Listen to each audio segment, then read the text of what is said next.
There's multiple managers of these games. So you have a leader, you have what's called these methodologists. The methodologists are talking to the different groups that are in the games. And the games can be small games from 10 to 20 people. They can be up to 750 people, was one of the largest games in the Soviet Union. They happen across a range of different nations now. But the first one happened in 1979. It was a 9-day game. It took 25 days to design the game. So a lot goes into what are we going to confront during these games. You can't predict everything that's going to happen in the game. But in 1989, as an example, there were 30 large games in Riga, in Minsk, in Kharkiv, all cities of the Soviet Union. There are about 80 smaller games, and overall, the estimate is that about 500,000 people have played or taken part in these games in one way or another.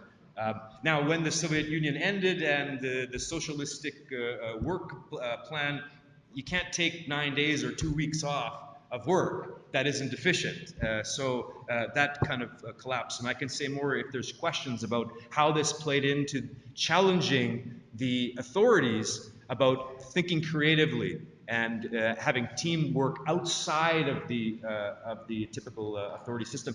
They still continue today. Fish banks is one from the United Nations about the stocks of fish, but often it's about crisis management. If you play the crisis before, then you have a better chance of meeting better results later on. Here's an image. This was from the first game in 1979. You can see that there was a past thinking, so how things have been in the past, and there's an opening for future games. So during those games, you have the groups, they're interacting, and you have multiple layers. You have leaders and managers, and you have people on the floor of the factory, etc., all working and together. The opportunity is to solve these social problems, and this is time 1, time 2, and time 3, and how there comes to be consensus around how do we solve some of these problems in these games. So I titled it something like social ecology because media ecology to me is a more ambiguous term, or at least being in the social sciences. Games are environments in which some kind of activity happens and it's agent dependent. It's not some kind of evolutionary outside forces decide what's going to happen in a game. We have a choice to do it in one way or another. We're performing together some kind of organic way. I don't mean Murray Bochkin's anarchistic libertarian social ecology. That's something different. But if we ask about game literacy, what then does that mean? We have the terms media literacy, information literacy, science literacy. Do we need some kind of game literacy, especially if young people up to age 21 are playing 10,000 hours of video games or online games when they when they enter university or when they finish university? So coming to the end, I want to then throw out this idea that is life then a game? How far are games extended? The book and the film Ender's Game came out not too long ago. What happens, Ender asks, when it's no longer a game? Well, the colonel who's training him says, we won, that's all that matters. Winning is the only important thing, right?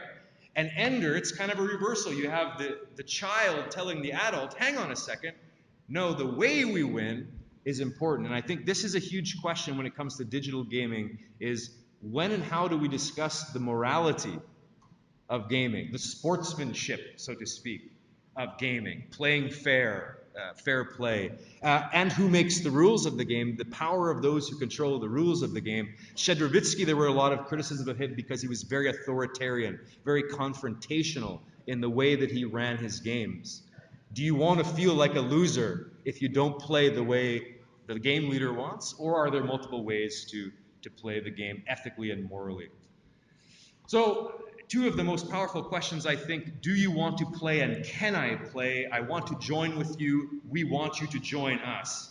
I want to be included in a game. The prizes are really important. Do the losers get punished? I think is really important. And who's going to be attracted to the game? Who's going to want to watch the game? And I've asked this question at a conference about 2 months ago. In what ways are or can games be dehumanizing? One of the conference organizers pulled me aside in the hallway and she said, I'm a gamer. She said, "You said games are dehumanizing. And am I choosing to dehumanize myself by playing online games?" And I said to her, "Hang on, I didn't say they are humanizing. I said they can be. And how can they be?" And that's, I think, a really important difference. And also the readiness to be able to say, I'm not playing anymore, I quit, I don't want to be in the game, I'm not having fun, or I don't feel good, whatever.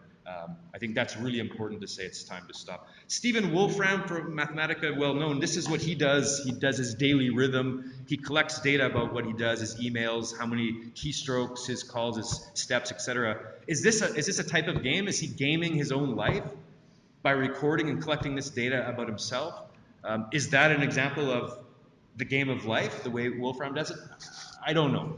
But I want to come back, and this will conclude it on the time, is back to this question of can it enter the recruitment and training realm? Can we play games for a job, and what would that do? You're looking for a job, you're unemployed, you need competencies, skills. Can you go and play games, increase your skills in a social way, not just individually, in a way where you're interacting with people? You can't shake hands online, but in a sense, you can also have some social interaction. As a lot of gamers say, I am not disconnected from society. I'm active and I do teamwork and we do all these kinds of things. So can you win a job, and how would that change the society and economics? And so this is the last thing. And I want to raise it as an actual question and challenge. So we're in a scholarly conference. If as citizens, would this be something you would want to invest in? Would this be something we're studying? Making career development games, but the game is not the work itself. It helps people to find the work. So to separate the so-called real life from the game life. And there was a problem in the Russian activity games. They were said, you're trying to escape from life.